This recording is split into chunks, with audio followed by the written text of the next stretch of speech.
Welcome to Rich with Cars. On this week's video, we're going to be going over the 2025 Genesis GV70 2.5T. This one right behind me is, I believe, the last one before they actually give it a facelift like they did with the GV80. The facelift is going to have a few changes to the grille, few changes to the front as well, probably the rear, and also the interior. The interior is going to be the biggest update, but this is the last version of 2025 before they update it for the following year. Now, this one right behind me is the Advanced package, so it adds a few things like panoramic sunroof, leather seating surfaces, and some other bits as well. We're going to be going all over that, but I wanted to give you guys a sort of idea, as always, around the vehicle. So we're going to be doing the exterior, the interior, the trunk, the engine, and of course, driving impressions. And guys, don't forget, if you're new to the channel, make sure to hit that like and subscribe. It helps me out quite a bit. Let's strap in and take a look.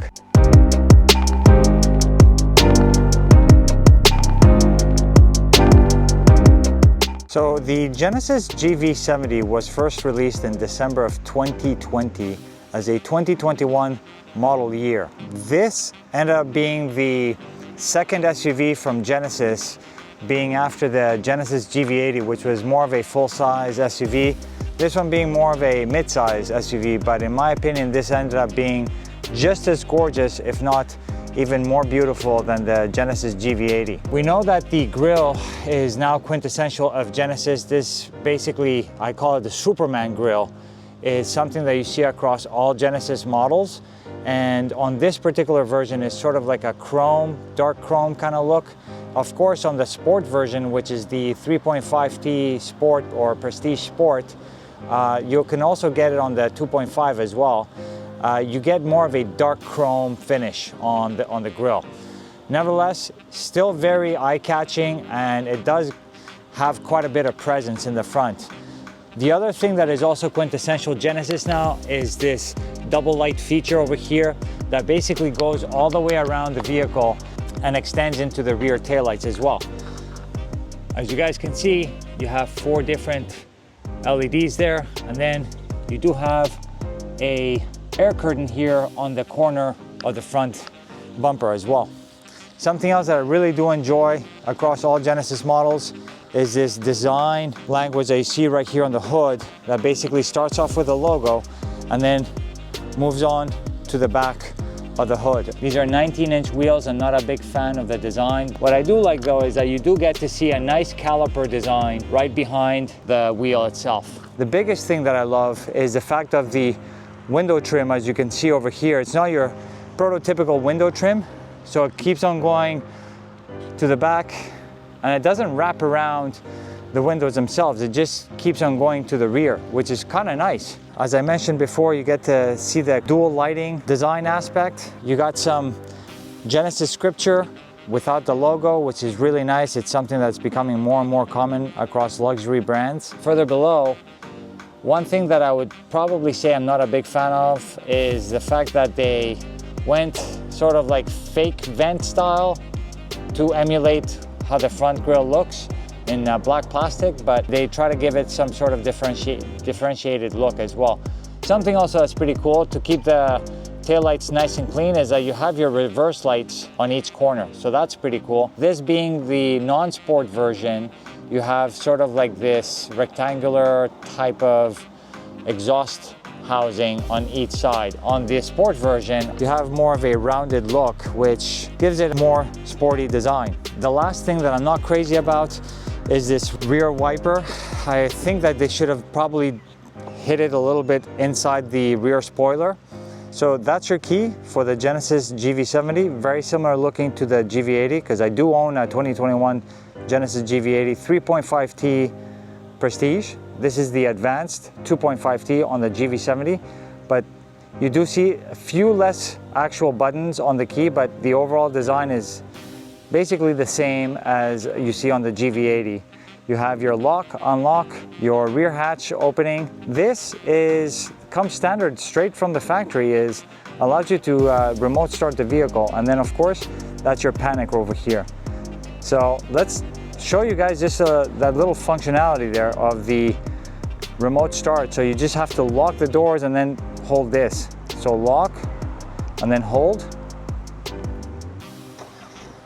So that's pretty cool. And then that comes straight from the factory. So that's a nice little feature to have. So as you enter, let's not forget this is the Advanced package, so it does come with leather seating surfaces, but right as you open the door, you get to see a really nice design on this GV70. They did a phenomenal job. So you have some soft injected plastic right here, right at the top, but then you have some nice beige leather with some contrast stitching, aluminum trim here on the door handle and also on the speaker grille, alongside with your buttons as well. You have all your window functions. You have some storage space here on the door itself. Not huge, but I would say it's big enough to put maybe 1 or 2 500 ml bottles. The other thing that also stood out to me when I took possession of this car is the design on the door trim over here. This actually lights up at night. I do like one aspect of the design is the piping that you see right here. So you have a beige leather seat with contrast stitching and also a contrast piping that goes all along the seat itself. They're very comfortable, to be honest, and they do have quite a bit of functionality. Of course, if you would go for the Prestige trim, you'd probably have more seat functionality, but nevertheless, still pretty nice. And then here on the side, you have your auto start stop off button, your interior dimming controls, your hill descent control, traction control off, and then a few more buttons here for the rear hatch opening and closing, and then your electronic parking brake as well. So let's just hop in and take a look. You guys can see all the options over here, including the added features that come with the Advanced package. And you guys can see right here, you have some added features, including the panoramic sunroof, heated steering wheel, aluminum trim. The Advanced package also includes the leather seating surfaces, surround view monitor, parking distance warning, parking collision avoidance assist, advanced rear occupant alert. I'm not sure what the wave line backlit trim, I think that's the actual trim that goes on the third brake light. And then of course you have some accessories. Total MSRP on this is $54,095. Steering wheel is basically the exact same 2-spoke steering wheel that you see on the GV80. I have the GV80 Prestige. So all the functionalities are basically the same, alongside with the paddle shifters behind the steering wheel. So you have some cruise controls here. So that's your distance assist, that's your cruise control itself, your lane keep assist, and then this is just to change some of the menu items on the dash, as you guys can see right there. And then here are your phone controls and media, and that's your mode, and then that's a favorite button that you can actually program. Volume, tracking, that's to actually modulate some of the options on your gauge cluster, and that's to modulate your speed on your cruise control features. You have a semi-digital analog gauge cluster, which I would have preferred to have something that is fully digital or fully analog with maybe a digital cluster in the middle. It does make it a little bit confusing, to be honest, but that's what they actually optioned out on the Advanced, and I think even on the base trims as well.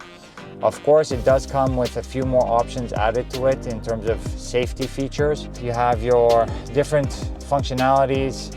You can even scroll through some screens as well to show you some items. The cool thing that I do like about this is when you do put the turn signal, even though it's half digital, you have your camera view for your blind spot.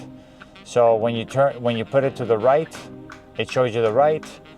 When you go to the left, it shows you the left, and you guys can see right there, you have a little icon showing you which blind spot it's showing you. So that's kind of cool. You do have this huge infotainment screen right here in the middle. A lot of people do say that it kind of feels kind of tacked on, but I think it sits pretty nicely over there. And the beauty of it is the fact that you have both touch, and you can also control it through this little knob over here that is multi-directional. You have some additional buttons here in the middle, including your volume and tracking or tuning knobs, nicely knurled, so it's got a really nice feel to it.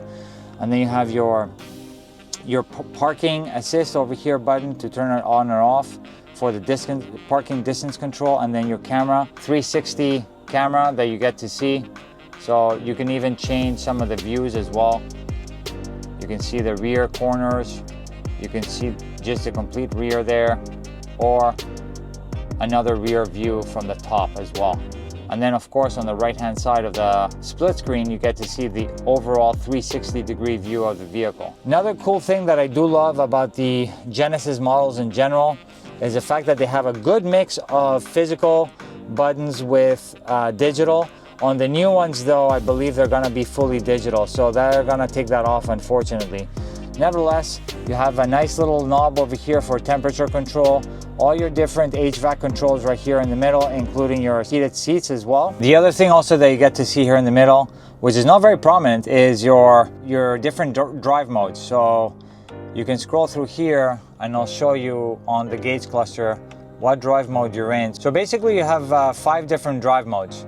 You have your snow mode, eco for fuel efficiency, comfort, sport, and custom. The cool thing is that at least on the digital side, you get to see how the different drive modes will change the look of the cluster itself. You have a huge cubby over here that allows you to put in your phone. It does have a wireless charger, so all you got to do is basically got your phone there, just throw it in there, because the wireless charger basically is right at the back and it just charges. As you can see right there, the light turns on. Something else is you have 2 USB-A plugs. You have one to connect to the car so you can mirror your screen. So yes, it does come with Apple CarPlay and Android Auto. Unfortunately, they're not wireless. You have to plug it in through that first little plug over there. And then the second one is for charging your phone, for faster charging than, let's say, wireless charging. You have a couple of cup holders here, and then your middle console, your 12-volt plug as well, so that gives you the ability to have some charging capabilities. And then of course your glove box, which is nicely lined in some felt. The final thing I want to show you is this panoramic roof. It spans basically almost the entirety of the GV70's roof. And the cool thing about it also is the fact that it does open. So the rear seating area on the GV70 is very similar to the front in terms of fit and finish. You still have those nice inlays on the door cards. And then of course you do have also the beige seats with that nice contrast piping as well. I do like these sort of indentations in the back of the seat to allow for your knees, and I do have about 1 inch in space between my knee and the back of the seat. You do have a little cubby over here. Pretty nice to have the house style plug alongside with some USB-A plugs as well. You have a cargo net here right behind the front seat, and then of course you can lock and unlock the doors, and you have of course your window controls here as well. We have the middle armrest right here with a couple of cup holders. So let's take a look at the trunk area of the Genesis GV70. It won't change between different trim levels. You do have this nice little cargo cover. You have all the space over here. I'll show you guys on the screen what the cargo volume is on this GV70 cargo area. You have a little bit of additional space here under, and it goes even further for your tools alongside with a small spare tire as well. And the good thing also is the fact that you can actually put down the rear seats as well just by the pull of these levers. So if you just pull one of these, for example, you can see that it just goes down manually, but then you'd have to bring it back up manually as well. Under the hood of the Genesis GV70 2.5T, we find a 2.5 liter inline-4 turbo with 300 horsepower and 311 pounds per foot of torque, made it to an 8-speed automatic transmission. After spending about a week with this engine and with this car, I would say that it is a little bit underpowered. It would be nice to have the 3.5 liter under the hood, but I would say that this actually is not that bad for commuting, and it actually does a little bit better than some of the Japanese counterparts like the Acura and the Lexus when it comes to horsepower numbers as well. And one thing that is a little bit disappointing was the fuel efficiency that I got for a 2.5 liter 4-cylinder. I would expect a little bit better. I'm averaging about 21, 22 miles per gallon in city driving. I'll show you guys what the EPA efficiency numbers are and see how that compares to what I've been experiencing myself. But ultimately though, if you're looking for just a nice daily commuter with some nice luxury and a bit of peppiness under the hood, and you were looking for a little bit more fuel efficiency as opposed to power, this does the job pretty well. All right guys, so driving the 2025 Genesis GV70 2.5T Advanced trim. I've had this car for about a week now, and I could say that it's very comfortable, very pleasant to drive. I wouldn't say it's super sporty, it's more on the luxury side. And if I were to compare it to the GV80 Prestige 3.5T that I have, in many ways it's similar, but in other ways it's also a little bit different. The feel of the interior layout is very luxurious. Of course, you have the same infotainment system, so you know, if you're already familiar with Genesis infotainment system, then this is not going to be very difficult to get, you know, used to, for example. The other thing also is that the fit and finish is very similar to the GV80. It's got the same level of luxury, just a little bit different in terms of layout. This I find is a little bit more sporty slash little bit different than your prototypical type of layout, because I do like this part over here as well. And then it's got this center console area that is also quite nice. It's very comfortable for a driver's perspective, because everything is just right here within arm's reach. The only thing is, like I would say, or like I've said before for the Genesis GV80 reviews that I've done, is that the screen seems a little bit too far forward to make it convenient to use a touchscreen, for example. Aside from that though, the general layout is actually quite nice. Even like you have the same steering wheel that you have on the GV80 as well. If you do get the sport trim, you would end up getting a 3-spoke steering wheel, which is a little bit different and a little bit sportier at the same time. The other things also that I did forget to mention that the GV80 doesn't have, or at least my GV80 didn't have, is the fact that you can actually personalize the vehicle based on your fingerprint, and there's a fingerprint sensor right there, which is pretty cool. From an acceleration power perspective, I am driving that 2.5T. It does have 300 horsepower, 311 pounds per foot of torque. I usually drive it, or I've been driving an Eco, so I wouldn't say that I felt the power that much. When you do flip it into sport though, it does become a little bit peppy, but it's not really that crazy, to be honest. So in terms of power, does it have enough power for overtaking on the highway? I wouldn't say that I'd feel 100% confident in terms of trying to overtake somebody, especially if you're getting onto the highway on an on-ramp and you're trying to basically merge and try to overtake somebody. In terms of suspension, super compliant, very comfortable. In fact, I'd even say it's more comfortable than my GV80. Probably the reason behind that is because I'm riding on smaller wheels. My GV80 has 22-inch rims, whereas this one has 19s. So you have a little bit more tread or sidewall on the tire to take in some of the shock or some of the uneven surfaces on the road. Aside from that though, the suspension is, like I said, very compliant, very comfortable. I wouldn't say it's compliant in the sense of sportiness.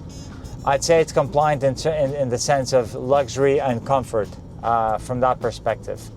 The transmission, I've flipped this into manual transmission, which you can only do via the paddles over here. And there's no sort of like switch or lever over here that basically allows you to go into manual mode. You just go into manual mode just by pulling on the paddle shifters, and it's not as fast as let's say a ZF 8-speed transmission. Definitely not as fast as a PDK. You know, you're not getting this for a sporty drive. You're not trying to compete here with Porsche Macan, for example. If it was competing with a Porsche Macan, then it'd be a different story. I'd be very disappointed. But this is more of a luxury drive rather than anything else. Let me flip it into manual mode so you guys can see. So look, I'm gonna downshift again, and you guys can see the response time. So there's like half a second between the time. If I upshift, let me upshift again. Yeah, there's a good second delay, between half a second to a second delay between the time that I actually pull on the paddle and the time that actually shifts. It doesn't jerk though, so it's very comfortable. Steering, super numb, somewhat responsive, but I wouldn't say that responsive. Keep in mind, I'm driving in sport mode right now. I still wouldn't say that this is a sporty drive. This is more of a comfortable luxury drive. You don't feel any of the road feedback on this, so don't expect to feel much. This is kind of like you know, any other luxury vehicle in its segment, like a Lexus NX, for example. Braking is actually pretty good, to say the least. You guys just saw me right there. I just did an emergency braking maneuver, and for a car of this heftiness, it's quite responsive. A progressive feeling on the brakes. It's not, you know, even the feel on the pedal itself is not very stiff. So it makes it very comfortable to drive on a daily basis. You know, in terms of body roll, it's not on sport suspension, to say the least, but there is some body roll as you're driving this, if you're even taking, let's say, harsh turns. If you're gonna get this, I'd probably go with the 2.5T Prestige, and I probably wouldn't go with the Sport, even though the design of the vehicle, both exterior and interior, give you a sense of sportiness. I mean, I believe that the performance of the vehicle does not support the design of the vehicle, because it's designed as a very sporty looking mid-size SUV.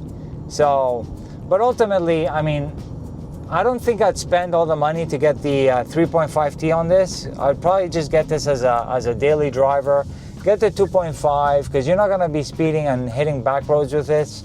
Get the 2.5, get all the luxury goodies that you want. So that's why you probably go for the Prestige. So guys, I hope you enjoyed this quick overview of the 2025 Genesis GV70 2.5T Advanced trim. This is the last model year before they give it the facelift. If you're looking for something that is nice and luxurious and has a bit of fuel efficiency as well, you should consider this GV70 2.5T. As always, guys, I want to give you guys a huge thanks. Thank you very much for all the views, all the likes. Thank you very much. I've already gone to 5,000 subs. Please keep it coming. Please share this with anybody that you know might be interested in Genesis GV70 as well. And please stay tuned for upcoming videos and reviews, and I'll see you guys on the next one. All right, guys, thanks. Take care. Bye-bye.